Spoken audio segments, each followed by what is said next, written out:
बोलो सियावर रामचंद्र भगवान की जय। अंगद जी का और रावण का बड़ा सुंदर संवाद चल रहा है। रावण कहता है कि मैं तो गुण ग्राहक हूँ, समझदार हूँ, इसीलिए तुम्हारी बात पर ध्यान नहीं दे रहा हूँ। अंगद जी बड़ा सुंदर उत्तर देते हैं, कहते हैं कपि कह कपि तव गुण गाहक ताई, और सत्य पवन सुत मोहि सुनाई। अंगद जी ने कहा, अरे तुम्हारी सच्ची गुण ग्राहकता तो मुझे हनुमान जी ने सुनाई थी।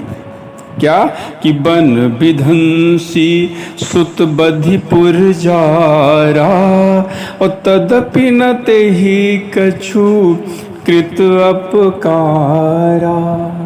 कहते उन्होंने तो अशोक वन का विध्वंस कर डाला, तहस नहस कर डाला, तुम्हारे पुत्र को भी मार दिया, नगर को भी जला दिया, तो भी तुमने बड़ी गुणग्राहकता के कारण यही समझा कि उन्होंने तुम्हारा कुछ भी अपकार नहीं किया है ना। सोई विचारी तव प्रकृति सुहाई, दस कंधर में कीन ढिठाई।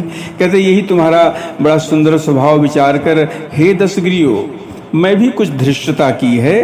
अंगद जी ऐसी बात कह रहे हैं। और देखूं आई जो कछु कपि भाषा, और तुम्हारे लाज न रोष न माखा। कहते हैं अंगद जी जो हनुमान जी ने मुझे बताया था वो मैंने आकर स्वयं प्रत्यक्ष अपनी आंखों से देख लिया। न तुम्हें कोई लज्जा है, ना तुम्हें कोई क्रोध है, ना कोई तुम्हें जो चिढ़ है।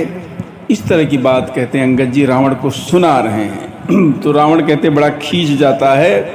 फिर रावण कहता है, अरे बानर, तेरी ऐसी बुद्धि है तभी तो बाप को खा गया। जो असिमति पितु खाए कीसा, अस कहियस बचन हंसा दस सीसा।